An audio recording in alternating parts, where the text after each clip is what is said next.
श्री हरिनारायण एवं देवर्षि नारद की योजना के अनुसार महादेव भस्म विभूत होकर एक अघोरी के रूप में बारात लेकर पहुँचे, जिन्हें देख माता मैना और शैलराज हिमावन चकित एवं दंग रह गए।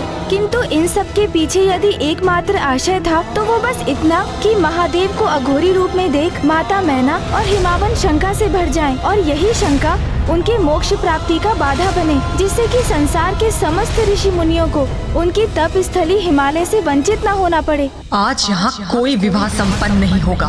तुम्हें उस अघोरी को त्यागना ही होगा पुत्री।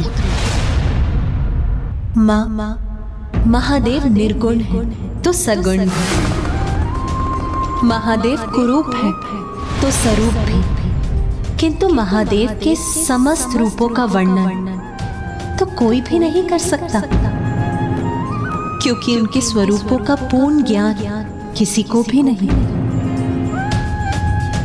जब श्री हरि नारायण, ब्रह्मदेव और स्वयं मैं उनके अनंत रूपों की था नहीं ज्ञात कर सकते, तो और कोई अन्य कैसे उनका रूप ज्ञात कर सकता है? सत्य है, शिव तो अपने अनंत रूपों में सर्वत्र व्याप्त हैं और शक्ति उनकी पूरक है, यही सत्य है। समस्त संसार में जो कुछ भी घटित हो रहा है वो महादेव की ही लीला है। वो महादेव आपकी पुत्री के तप से प्रसन्न होकर हमारे द्वार पर उपस्थित है। इससे बड़े सुख की बात भला और क्या हो सकती है माँ? मेरी नियति महादेव ही है, इसीलिए उन्हें मेरा पानी ग्रहण करने दीजिए माँ।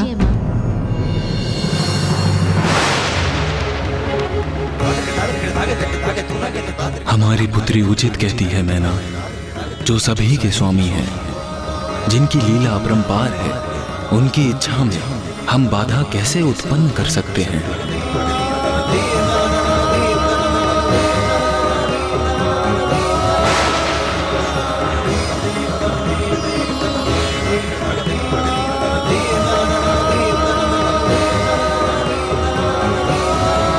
नाथ, आपके दिगंबर रूप के दर्शन करके माँ अत्यंत सशंकित है। कृपा कर अपने मनोहर रूप के दर्शन देकर उनकी ये चिंता दूर कीजिए। ये अत्यंत तनाव का क्षण था, क्योंकि महादेव तो सभी सतही आडंबर से परे हैं और वास्तव में जिनका अन्य सभी परित्याग करते हैं, महादेव तो उन्हें भी अपनाते हैं। भांग, धतूरा, भस्म उन्हें प्रिय है, इसलिए उनका इस प्रकार अपने दिव्य रूप के दर्शन देना तो उनके सरल अस्तित्व के विरुद्ध है। किंतु अब माता ने महादेव को गुहार तो लगा दी, किंतु क्या वो ये गुहार सुनेंगे?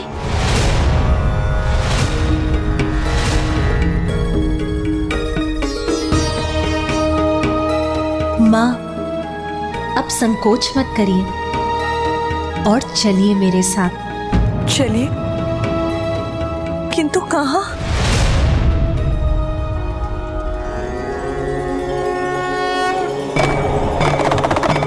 अब देखिए माँ,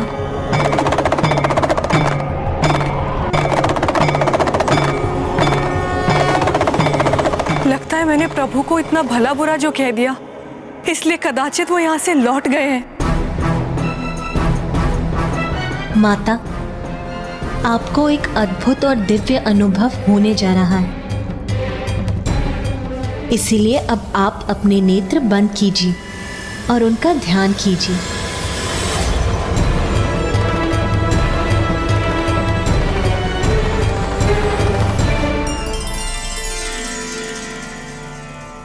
हे महादेव प्रभु, मुझे अपने दर्शन देने की कृपा करें।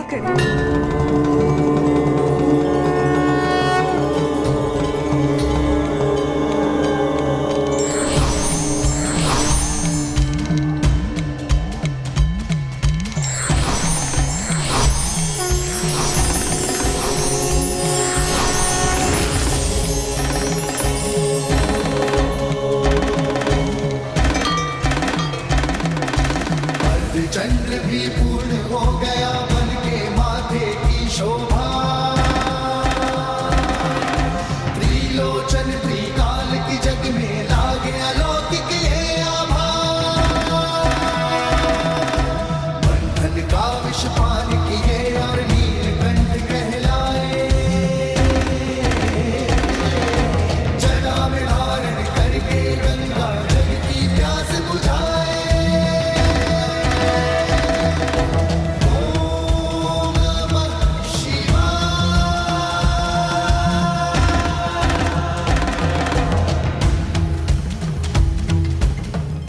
कितना दिव्य और अलौकिक है महादेव का ये मनोरम स्वरूप।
से करने चली मिलाप, अनुपम ये संयोग अनोखा, होगा अब ये पुनर्मिलाप। व्याकुल ये हृदय और नैना, पार्वती शिव मिलेंगे आप। व्याकुल ये हृदय और नैना, पार्वती शिव मिलेंगे आज। होगा मंगल पल वो अलौकिक, पार्वती शिव मिलेंगे आज। होगा मंगल पल वो अलौकिक, पार्वती शिव मिलेंगे आज। पार्वती शिव मिलेंगे आज।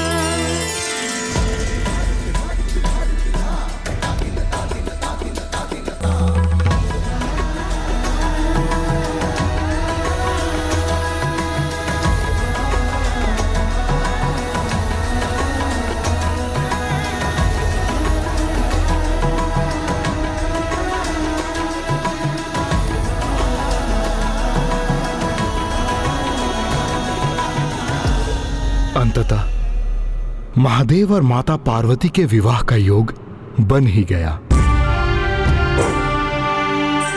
तो अब तो सब कुशल था ना ब्राह्मण देवता? हाँ महाराज, माता मैना और महाराज हिमावन महादेव के मनोरम रूप के दर्शन कर शांत हो गए, किंतु महादेव के प्रति उनके हृदय में एक संदेह, एक संशय उत्पन्न हो चुका था। संशय तो ऐसा भाव है कि एक बार उत्पन्न हो जाए तो पूर्ण रूप से कभी नहीं मिटता।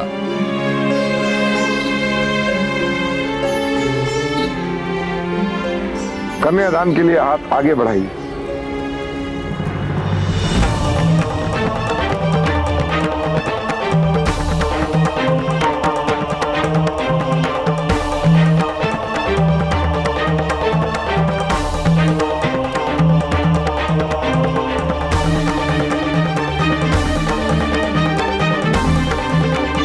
पिताश्री रुक क्यों गए?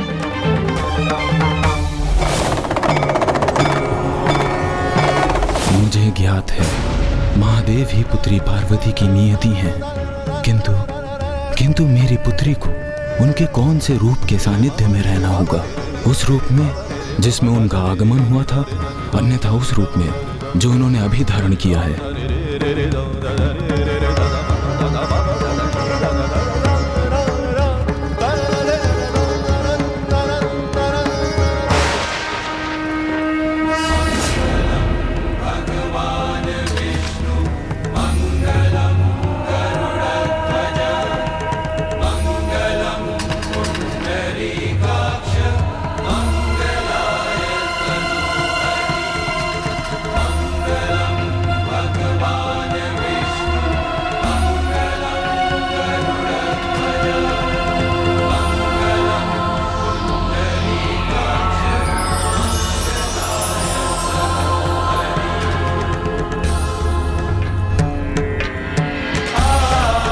नारायण देवी आदि शक्ति के प्रिय भ्राता हैं। महाराज हिमावन भी नारायण के ही अंश हैं। इसीलिए नारायण स्वयं देवी पार्वती के कन्यादान में भी उपस्थित हैं।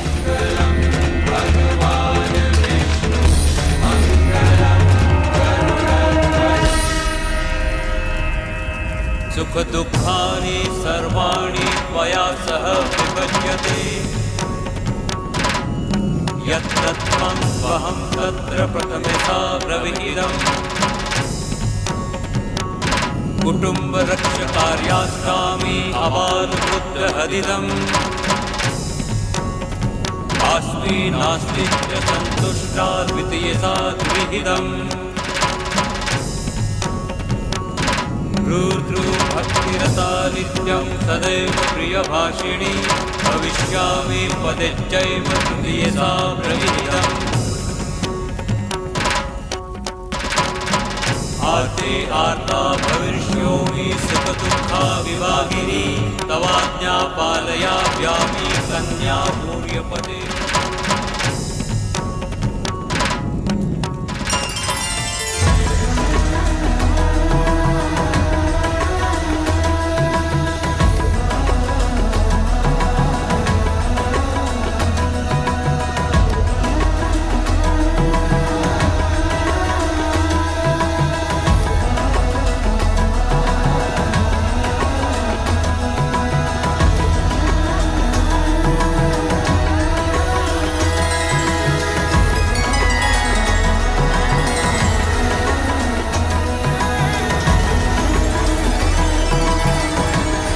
अंततः वो शुभ घड़ी आ ही गई जिसकी प्रतीक्षा सभी को थी और वो शुभ मंगल बेला साक्षी बना महादेव एवं माता पार्वती के उस अखंड विवाह का। किंतु सत्य तो ये भी था कि महाराज हिमावन ने शंका युक्त होकर पुत्री पार्वती का कन्यादान किया था, जिसके फल स्वरूप उन्हें मोक्ष की प्राप्ति नहीं हुई और वे सदा के लिए धरा पर ही रह गए।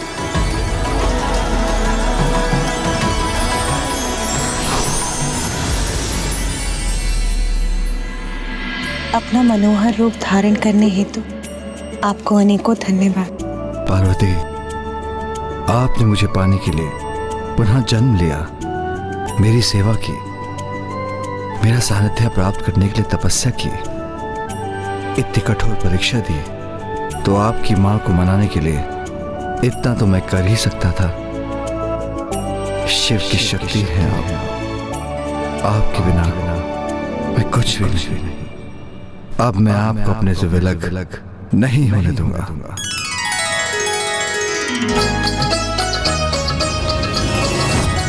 ब्राह्मण देवता, आपके माध्यम से माता पार्वती और महादेव की शुभ विवाह की कथा सुन हम कृतार्थ हुए। माता ब्रह्मचारिणी के जीवन का सार इस सीख में निहित है कि जिनका मन जीवन के कठिनतम संघर्ष में भी अपने लक्ष्य से नहीं भटकता, उन्हें सफलता अवश्य प्राप्त होती है। और माता ब्रह्मचारिणी की पूजा करने वाले भक्त जीवन के सभी सुख भोगते हुए मोक्ष प्राप्त करते हैं। माता ब्रह्मचारिणी का जीवन इसका भी द्योतक है कि वो कन्या जो अपने मन को पवित्र रख अपने जीवन में पूजा, व्रत एवं तपस्या को अंगीकार करती है, उसे एक ऐसे गुणी पति की प्राप्ति होती है जो उसके लिए सर्वथा योग्य होता है, जैसे माता पार्वती को महादेव प्राप्त हुए। किंतु इसमें तो सौभाग्य दोनों का ही था। जहाँ एक ओर माता पार्वती को महादेव प्राप्त हुए, महादेव को भी तो माता आदिशक्ति का साथ प्राप्त हुआ।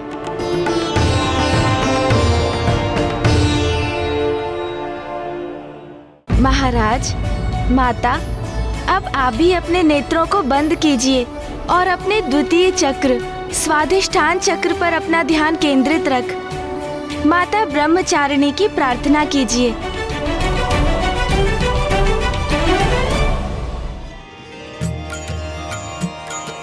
दधाना कर पद्माभ्यां क्षमाला कमण्डलू देवी प्रसीदतु मयि ब्रह्मचारिण्यनुतं मा ब्रह्मचारिण्यनुतं मा। स्वाधिष्ठान चक्र पर ध्यान केंद्रित कर माता की पूजा कर मुझे अपने भीतर एक अद्भुत ऊर्जा के संचार का अनुभव हो रहा है।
काल और कर्म कमंडल माता ब्रह्मचारिणी, शिव को प्रसन्न किया अम्बे ने, धर के रूप तपस्विनी है माँ, धर के रूप। अब हम माता के तृतीय स्वरूप की कथा कल सुनेंगे। तृतीय दिवस?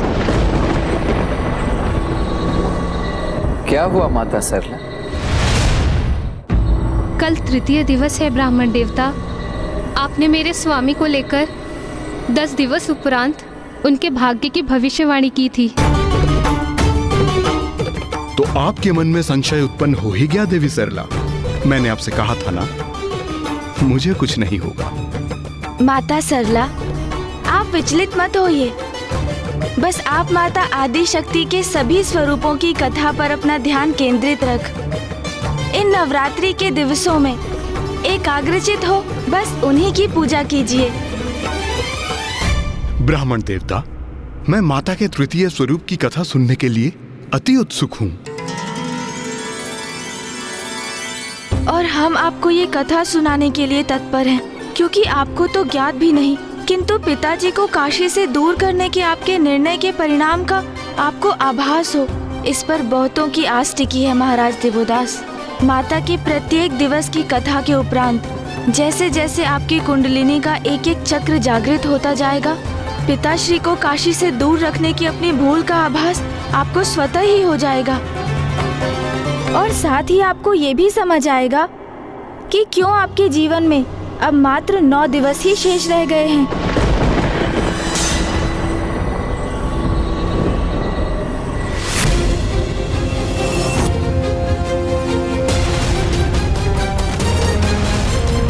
माँ आदि शक्ति, मैं वेद माता आपसे गुहार लगाती हूँ कि कृपा कर वेद की रक्षा कीजिए। नारायण, ब्रह्मदेव, अब ऋषि जिज्ञासा के पास कुछ ही समय बाकी। यदि उनका देहांत हो गया तो हम सब पर ब्रह्म हत्या का पाप लग जाएगा। हमारी दुर्बलता और पीड़ा और भी बढ़ती जा रही है। आपको धैर्य रखना होगा इंद्रदेव। कदाचित कुंडलिनी के सभी चक्र जागृत होने के उपरांत महाराज देवोदास महादेव को काशी बुलाने के लिए सहमत हो जाएं।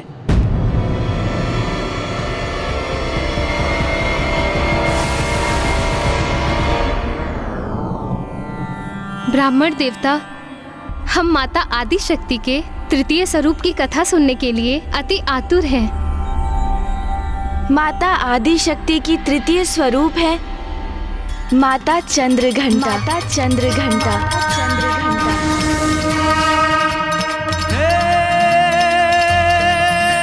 शीश चंद्र और रूप अलौकिक है माँ चंद्रघंटा। घंटे की नाद से पाप विनाशे, हरती सारी विपदा है माँ, हरती सारी विपदा है माँ। ब्राह्मण देवता, हम माता आदि शक्ति के तृतीय स्वरूप की कथा सुनने के लिए अति आतुर हैं। माता आदि शक्ति की तृतीय स्वरूप है माता चंद्रघंटा। माता चंद्रघंटा। माता चंद्रघंटा।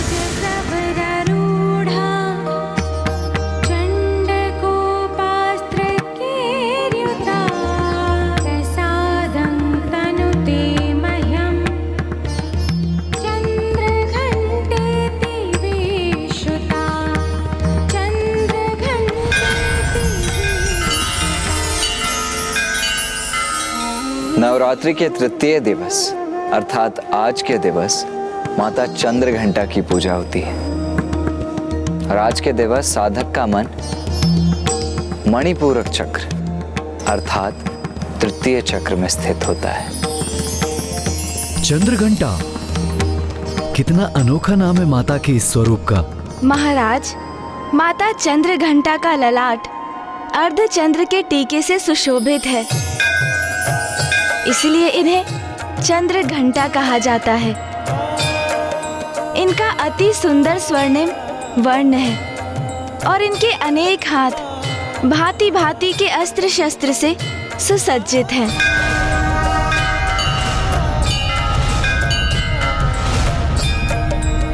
ब्राह्मण देवता, आपने हमें ये तो बता दिया कि माता के इस स्वरूप के नाम में चंद्र का समावेश क्यों हुआ? किंतु उनके नाम में घंटा शब्द के जुड़ाव का क्या अभिप्राय है? इस प्रश्न का उत्तर देने हेतु मुझे आपको माता चंद्र घंटा स्वरूप के उजागर होने की कथा सुनानी होगी। ब्राह्मण देवता, कृपया करके ये कथा सुनाइए। माता पार्वती और महादेव का विवाह संपन्न हुआ और विधि विधान के अनुसार माता पार्वती की अपने मायके से विदाई हुई।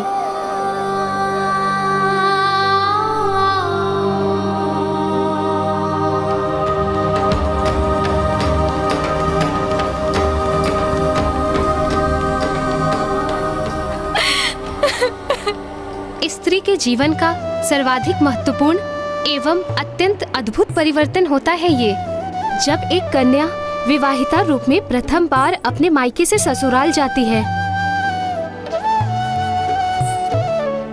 तो इस प्रकार एक ओर माता पार्वती अपने नवीन निवास कैलाश की ओर प्रस्थान कर रही थी, तो वहीं दूसरी ओर तारकासुर अपनी मायावी नगरी शोणितपुर के रूप में अपने नवीन निवास का निर्माण पूर्ण कर चुका था।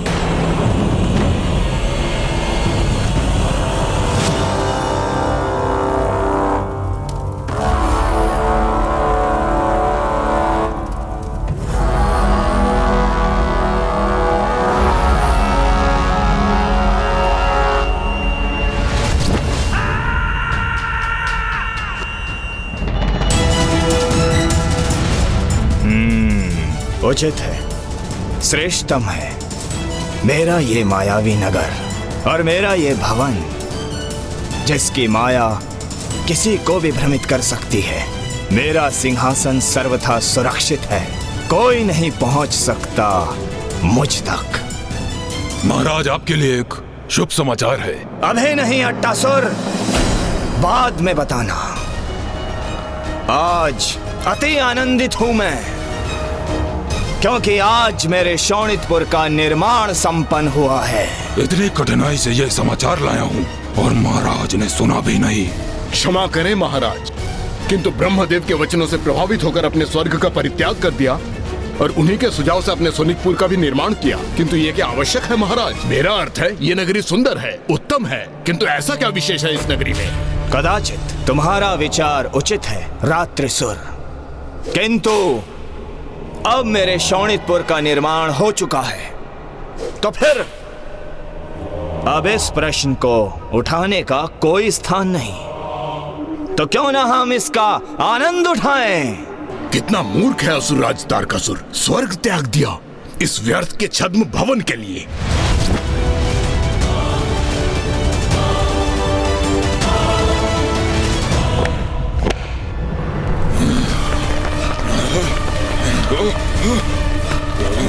अरे ये क्या हुआ?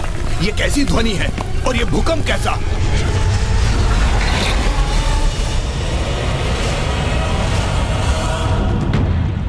मदिरा, ये तो अत्यंत अद्भुत प्रवाह है मदिरा का।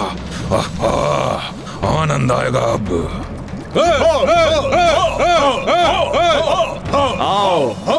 आओ आनंद मनाए हम। रात्रिसुर, तुम मेरे निष्ठावान सेवक हो, मेरे अति विशेष मंत्री हो, तो जाओ और जाकर मदिरा पान का आनंद लो। धन्यवाद असुरराज।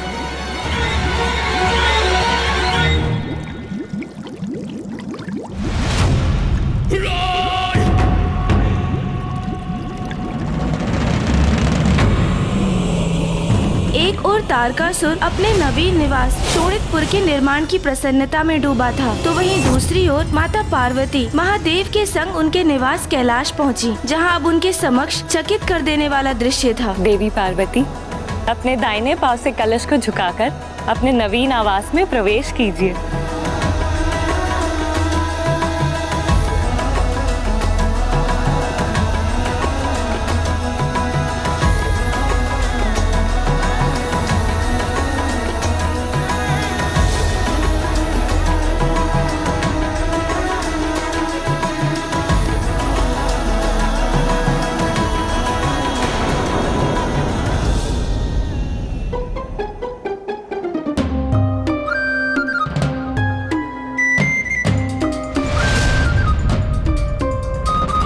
ये सब क्या? देवी पार्वती, अब अपने इस निवास को आपको ही संभालना होगा और प्रतीत होता है कि आपके समक्ष एक बहुत बड़ी चुनौती है जिसका सामना आपको स्वयं ही करना होगा। अब आप मुझे आज्ञा दीजिए।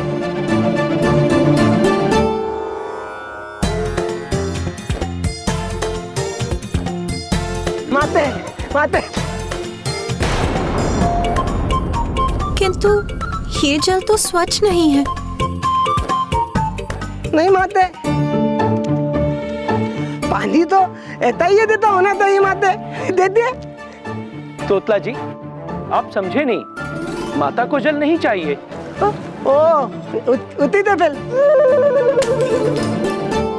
स्वामी, मुझे ज्ञात है पार्वती, तुम यात्रा से थक गए होंगे, इसलिए अब थोड़ी देर विश्राम कर लो।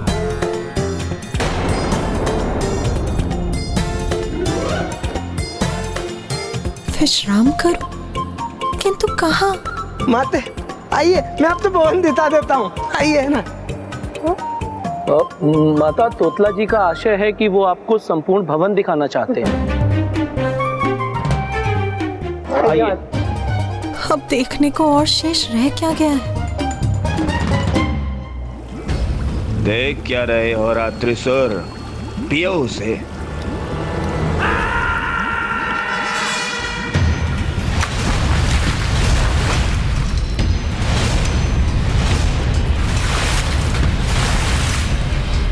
मदिरा पान तो मैं भी करूंगा। रुको अट्टासुर, अपनी बारी की प्रतीक्षा करो।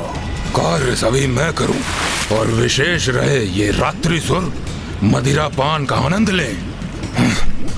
महाराज मुझे एक तुच्छ सेवक के समान ही समझते हैं जो बस प्रतीक्षा ही करे अपनी बारी की।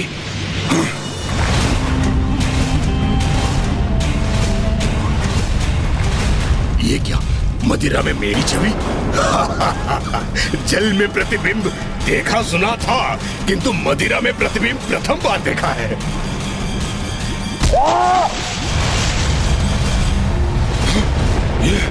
ये क्या हुआ? ये तो मदिरा में समाहित हो गया।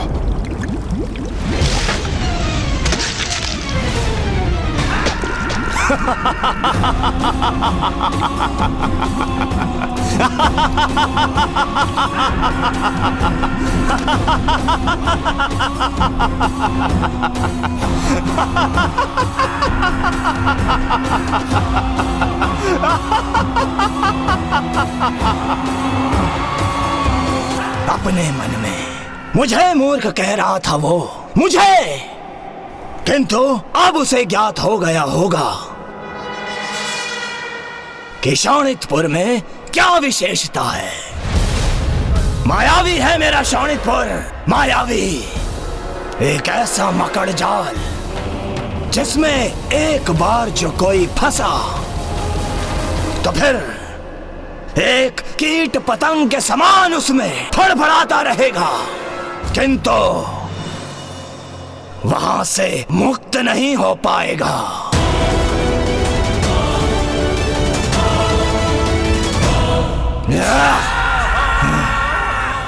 अट्टासुर, क्या समाचार देने वाले थे तुम मुझे?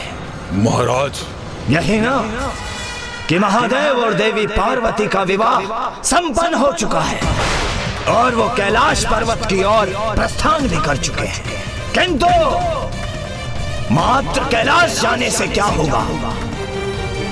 अरे पुत्र तो प्राप्त नहीं हुआ है ना, और वो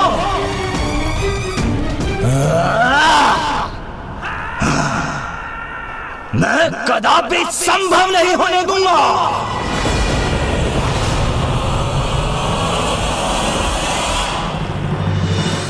तो क्या तारकासुर के पास महादेव और माता पार्वती के विवाह का समाचार पूर्व से ही था? हाँ, किंतु तारकासुर को इसकी कोई चिंता नहीं थी, क्योंकि शोणितपुर का निर्माण तो हो चुका था और अपनी इस मायावी नगरी में उसे स्वयं के सुरक्षित होने का आभास भी हो रहा था। और उधर कैलाश में माता पार्वती प्रथम बार अपने जीवन में सब कुछ अस्त व्यस्त देख रही थी। आइए माते, आइए। माते ये देखिए, ये अपना सुंदर लतोई दल।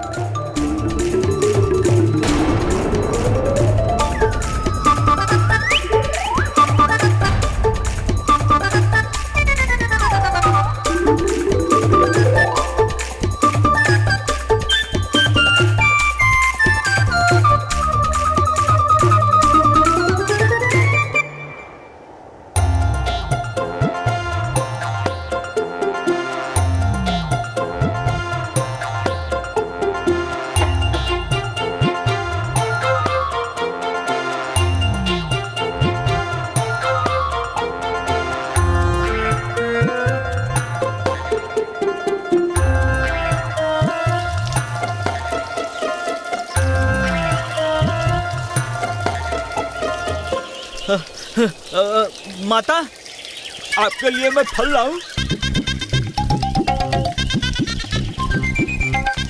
देता लदा माते।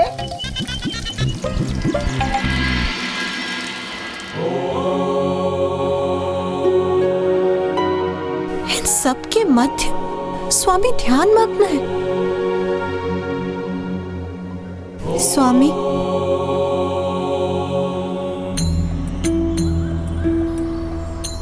क्या हुआ उमा? स्वामी, हमारे भवन की अवस्था। क्या हुआ हमारे भवन को? मेरा अर्थ है, ये सभी ऐसा क्यों है यहाँ? यहाँ कुछ भी सुव्यवस्थित नहीं, सभी कुछ अस्त व्यस्त है। इतनी धूल एकत्रित है यहाँ, और रसोई गृह में पात्र भी छिन्न भिन्न है, और इतना मैला है वहाँ। ऐसा प्रतीत हो रहा है कि कितने समय से उसे किसी ने बुहारा तक नहीं, और रसोई घर में भोजन नहीं है, स्वच्छ जल नहीं है, और सभी का वो तो अपनी इच्छा अनुसार जहां तहां निद्रा में लीन। तो ये है आपकी चिंता का कारण? हाँ स्वामी। प्रिय, बाहर से मलिन प्रतीत होने वाला भीतर अपार सुंदरता को जन्म दे सकता है। कमल पुष्प भी कीचड़ में ही फलता फूलता है और खिलकर अपनी सुंदरता बिखेरता है। मैं तो व्यवस्था अव्यवस्था की विचार आभास दोनों से ऊपर हूँ, किंतु यदि आपकी चिंता यह है कि आप विश्राम कहाँ करेंगी? विश्राम, निद्रा, उसका तो विचार भी नहीं है मेरे मन में। आपने मेरी चिंता ध्यान से नहीं सुनी स्वामी। पार्वती, मैं तो यहाँ इस वृक्ष के नीचे ही वास करता हूँ, किंतु मैं आपकी चिंता अवश्य समझ सकता हूँ, और उसका निवारण करने हेतु मैं अभी नंदी को आदेश देता हूँ कि वो आपके लिए एक विशेष कक्ष का निर्माण करे। और अब आप भी इन व्यर्थ के विचारों को त्यागिए उमा, और मेरे साथ यहाँ बैठकर ध्यान करने का प्रयास करिए, क्योंकि ध्यान करने से सभी चिंताएं स्वतः मिट जाती हैं।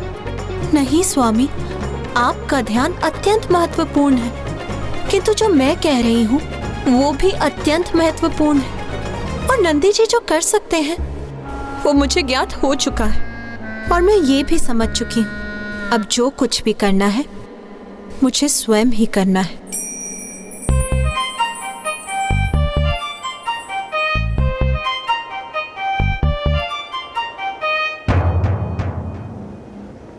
आप ध्यान कीजिए स्वामी, और मुझे यहाँ की अवस्था पर ध्यान देने दीजिए। यहाँ अब सब कुछ मुझे ही उचित करना होगा।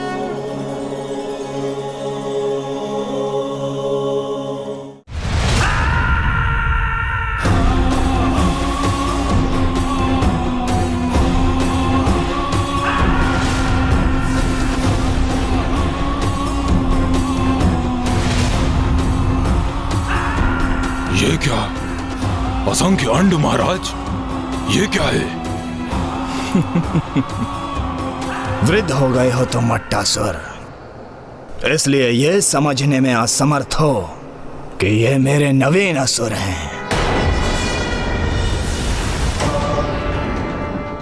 ये कैसे असुर महाराज, जिनके ना हाथ है, ना पांव है, और ना ही मुख है?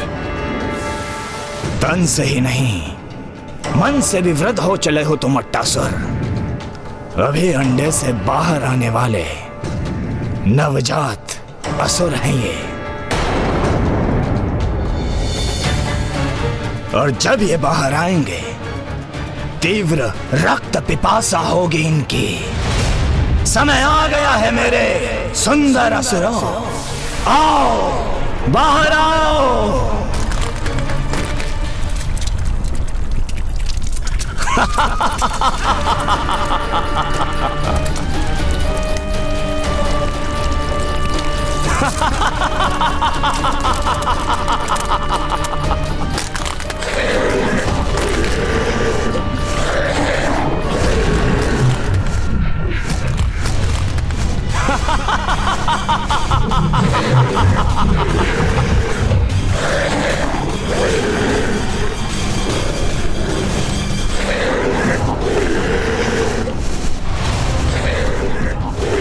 देखो, मेरे नवीन स्वामी भक्त असुर हैं ये। जाओ, पूर्ण करो अपने जीवन का उद्देश्य। आक्रमण करो कैलाश पर्वत पर। अंत करो देवी पार्वती का।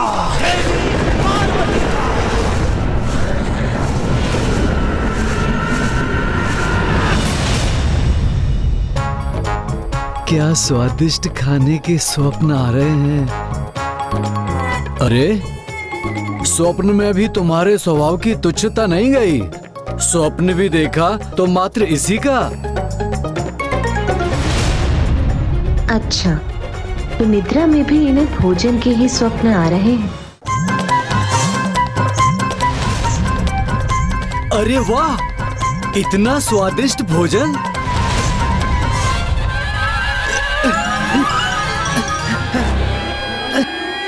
रुक जाओ, कोई आगे नहीं बढ़ेगा, कोई इस भोजन को स्पर्श नहीं करेगा। क्या हुआ माता? सब कुशल तो है ना?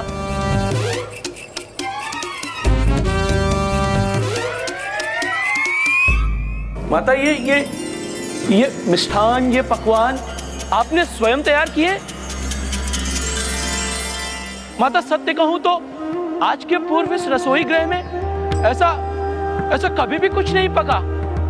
और ये तो अत्यंत सुंदर प्रतीत हो रहा है। माता, हमें बहुत भूख लगी है, ते हम ये भोजन ताले। हाँ हाँ, अवश्य करो। रुको, किंतु सर्वप्रथम स्नान करो। उसके बाद इस संपूर्ण स्थान को बुहारो। फिर हम सभी एक स्वच्छ स्थान पर शिवलिंग की स्थापना करेंगे। फिर प्रभु की पूजा के बाद सर्वप्रथम महादेव के भोजन प्राप्त करने के बाद मैं तुम सभी को भोग प्रदान करूंगी। जो आज्ञा माता।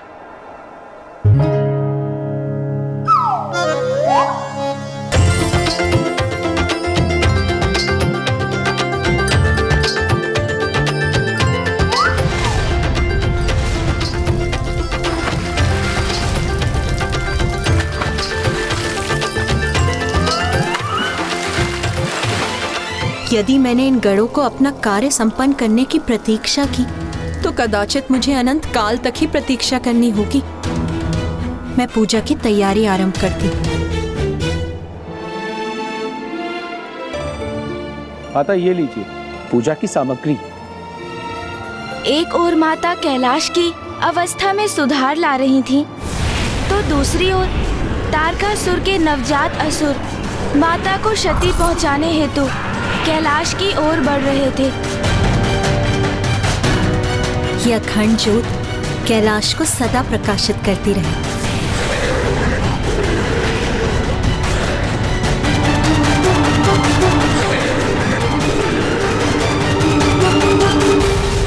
तो क्या तारकासुर के वे नवजात असुर माता को क्षति पहुंचाने में सफल हो गए थे ब्राह्मण देवता?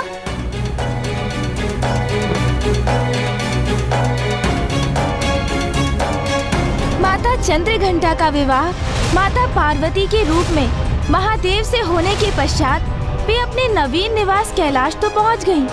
किंतु वहां चारों ओर सब कुछ अस्त व्यस्त देखने के पश्चात उन्होंने तत्काल गणों को सब कुछ पुनः सुव्यवस्थित करने के कार्य में लगा दिया और माता स्वयं शिवलिंग की पूजा स्थापना करने में जुट गयीं।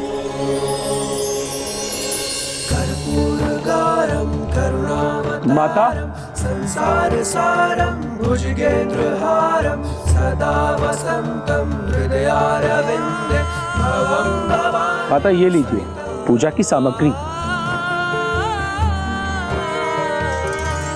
एक ओर माता कैलाश की अवस्था में सुधार ला रही थीं, तो दूसरी ओर तारकासुर के नवजात असुर माता को क्षति पहुंचाने हेतु कैलाश की ओर बढ़ रहे थे। ओम नमः शिवाय, ओम नमः शिवाय। यह अखंड ज्योत कैलाश को सदा प्रकाशित करती रहे और मेरे निवास से अंधकार और बुरी शक्तियों को सदा दूर रखे।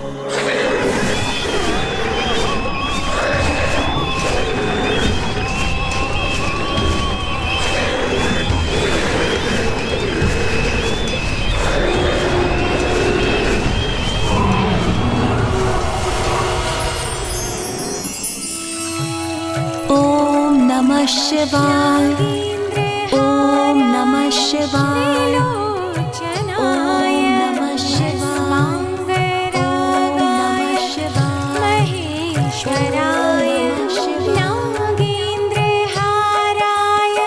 त्रिलोचनाय, भस्मांगरागाय, महेश्वराय, नित्याय शुद्धाय, दिगंबराय, तस्मै नाकाराय नमः शिवाय।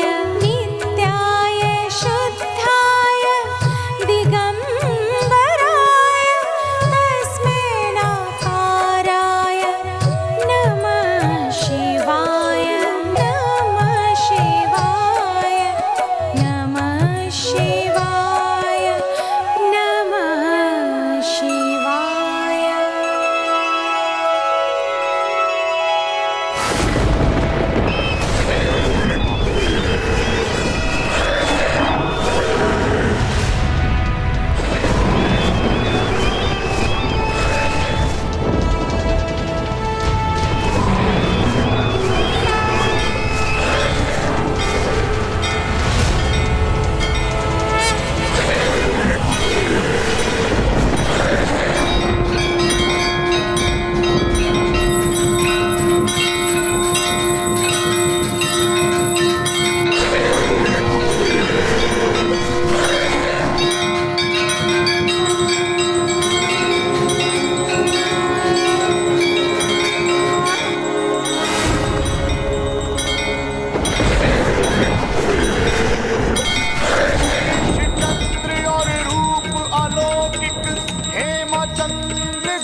जिस भी गृह में सद्गृहिणी प्रातः और सायंकाल नियमित रूप से घंटा बजाकर ध्वनि उत्पन्न करती है, उस गृह से सभी प्रकार की बुरी शक्तियां दूर रहती हैं यही माता ने भी किया। उन्होंने फिर घंटे की ध्वनि से कैलाश में अब तक व्याप्त समस्त नकारात्मक ऊर्जाओं को दूर किया। और इसलिए माता के तृतीय स्वरूप का नाम है माता चंद्र घंटा। माता चंद्र घंटा नारी की उपस्थिति की महत्व की प्रतीक है, जिससे भवन मात्र भवन न रहकर गृह बनता है। और माता के कैलाश आने के पूर्व महादेव एक तपस्वी का जीवन व्यतीत कर रहे थे। माता ने ही उन्हें वन गृहस्थ आश्रम की ओर अग्रसर किया, जिसके अनुरूप उनके निवास और उनके जीवन को व्यवस्थित किया और कैलाश को अखंड ज्योति से प्रकाशित किया। इतनी तपस्या के उपरांत माता को महादेव का साथ प्राप्त हुआ था, किंतु वास्तव में तो उनके तप का सुफल तो माता के रूप में महादेव को ही प्राप्त हुआ था। अब माता के जीवन का तृतीय चरण आरंभ हो चुका था। माता का ये रूप परम शांतिदायक और कल्याणकारी है। इनका ध्यान हमें लोक और परलोक दोनों में ही सुख सद्गति प्रदान करता है। देवी चंद्र घंटा की आराधना से साधक में वीरता निर्भयता के साथ साथ सौम्यता और विनम्रता का भी विकास होता है। माता चंद्र घंटा का ध्यान करने से साधक का तृतीय चक्र अर्थात मणिपूरक चक्र जागृत होता है।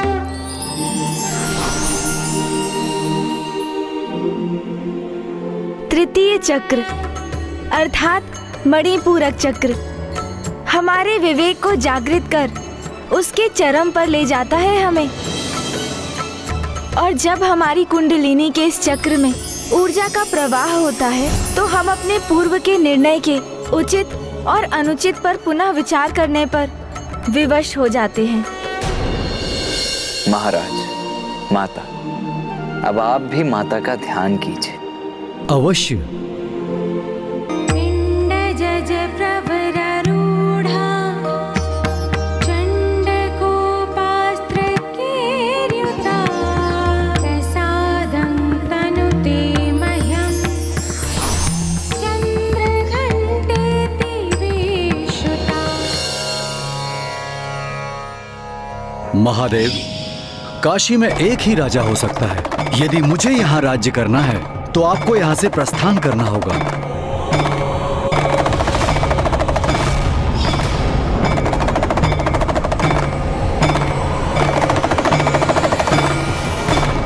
क्या हुआ महाराज?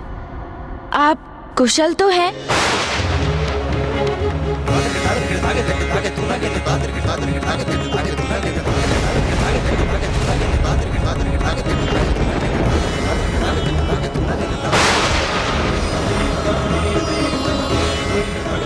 ऐसा क्यों आभास हो रहा है मुझे कि जैसे मुझसे कोई बहुत बड़ी भूल हो गई हो।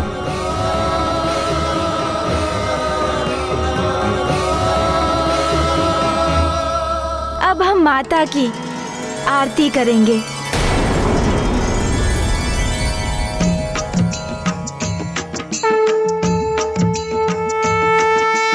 नवरात्रि के तीसरे दिन चंद्र घंटा का था, मस्तक पर है अर्घ चंद्र मंद मंद मुस्कान। 10 हाथों में अस्त्र शस्त्र रखे खड्ग सलवार, घंटे की झनकार से हरती दुष्ट के प्राण। सिंह वाहिनी दुर्गा का चमके स्वर्ण शरीर, करती विपदा शांति हरो भक्त की पीर। मधुर वाणी को बोल कर सबको देती ज्ञान, जितने देवी देवता सभी करे सम्मान। अपने शांत स्वभाव से सबका करती ध्यान, भवसागर में फंसा हूँ मैं, करो मेरा कल्याण। नवरात्रों की माँ कृपा कर दो माँ, नवरात्रों की माँ कृपा कर दो माँ।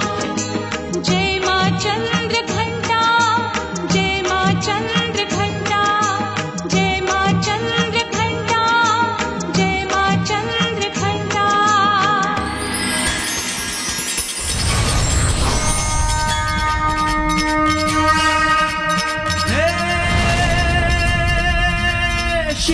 चंद्र और रूप अलौकिक हे माँ चंद्र घंटा।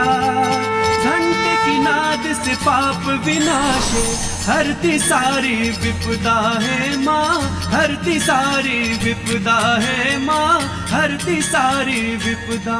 कल प्रातः हम माता के चतुर्थ स्वरूप की कथा सुनेंगे। चतुर्थ स्वरूप अर्थात चतुर्थ दिवस। हर दिवस के साथ मुझे ज्ञान के साथ ग्लानि का आभास क्यों हो रहा है?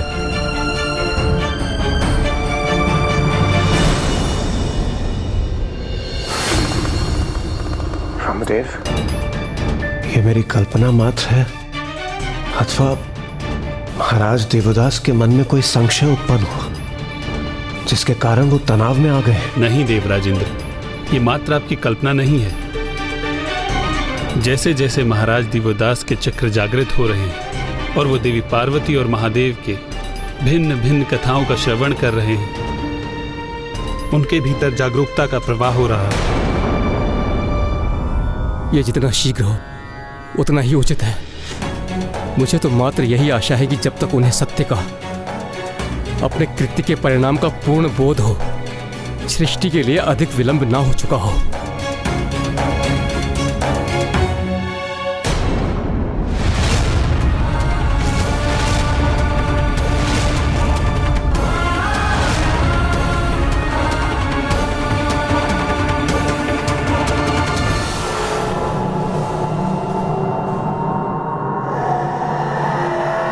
काशी में मात्र एक ही राजा रह सकता है, फिर वो काशी राजा आप हैं अथवा मैं। इसका निर्णय मैं आप पर छोड़ता हूँ प्रभु। और यदि राजा बनने का कर्तव्य मुझे पालन करना है तो आपको काशी छोड़कर जाना होगा महादेव, तो आपको काशी छोड़कर जाना होगा महादेव। नाथ,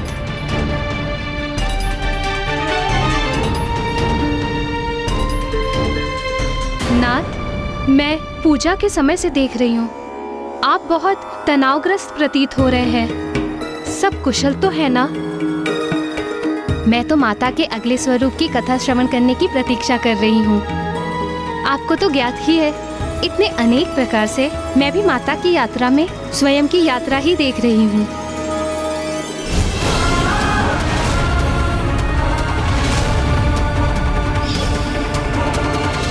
आज जीवन में मुझे पहली बार आभास हो रहा है कि जैसे मुझसे कोई भूल हुई है। भूल? आपसे? कौन सी भूल महाराज? ये तो मुझे भी ज्ञात नहीं।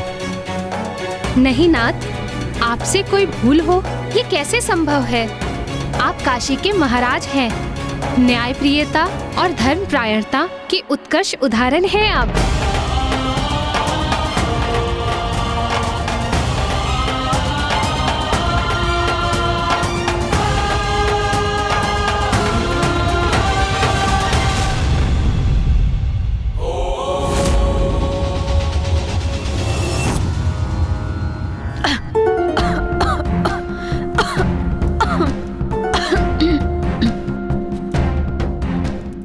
माता आदिशक्ति, मुझे शक्ति दीजिए कि मैं यहाँ बंदी रहने की अपार पीड़ा सह सकूं। मुझसे रहे ब्रह्मदेव एवं देवगण को तो और भी अधिक कष्ट होता होगा। मुझे इतना बल दीजिए माता कि आपके आशीर्वाद से यहाँ से मुक्त होने तक मैं यहाँ स्थिरता से रह सकूं। वाह वाह!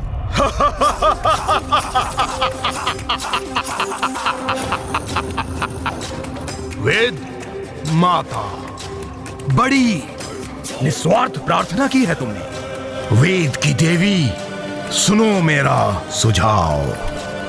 देवताओं की चिंता छोड़ो और अपनी चिंता करो, क्योंकि तुम्हें मुक्त कराने यहां कोई नहीं आएगा। ना वो देवता और ना ही तुम्हारी आदि शक्ति माता। मुझे विश्वास है माता पर, इसलिए मुझे अपनी कोई चिंता नहीं। किंतु तुम अवश्य अपनी चिंता करो दुर्गमासुर। तुम्हारे पास जो समय है उसका सदुपयोग करो, क्योंकि तुम्हारा अंत निश्चित है। क्योंकि यदि माता यहाँ नहीं पहुंची तो अवश्य उसके पीछे कोई बड़ा कारण है। माता तुम्हारा विनाश करने अवश्य यहाँ पहुंचेंगी, तब तुम्हें क्षणिक अवकाश भी प्राप्त नहीं होगा।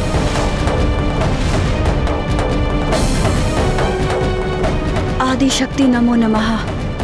रक्षा कीजिए माता। बड़ा दम है ना इन्हें अपनी माता की शक्ति का। तो मैं भी देखता हूँ वो कब यहाँ पहुँचती है और क्या करती है।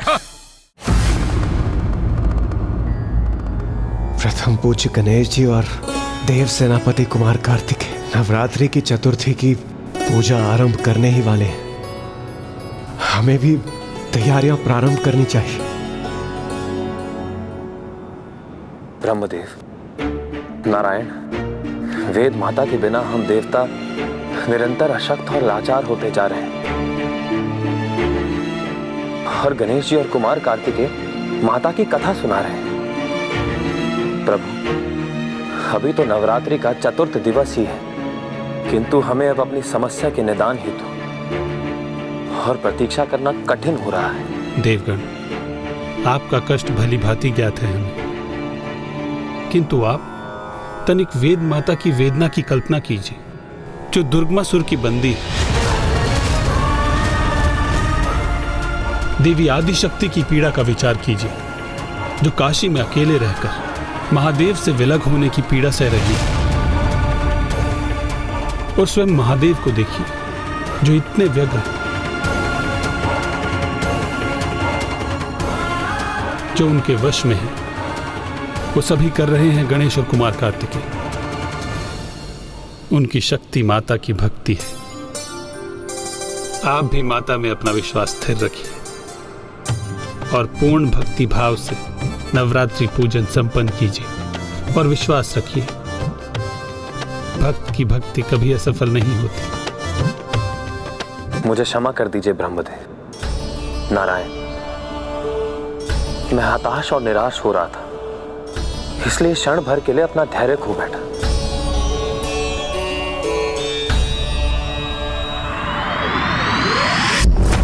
आज नवरात्रि का चतुर्थ दिवस है।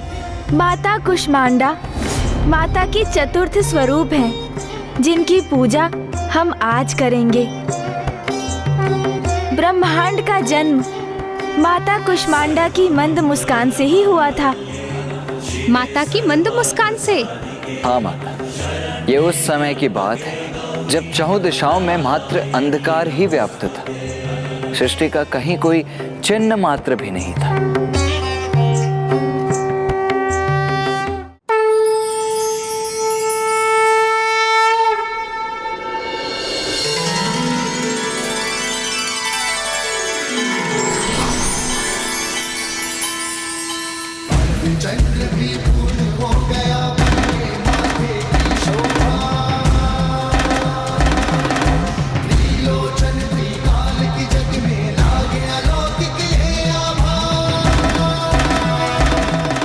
स्वामी,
प्रमुख स्त्री प्रतीक है एक सुखी संपन्न परिवार का, और माता के लिए परिवार तो पूरी सृष्टि थी।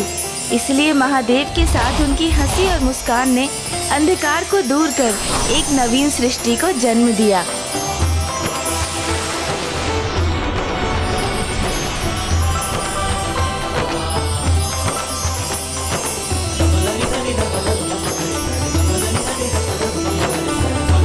अद्भुत।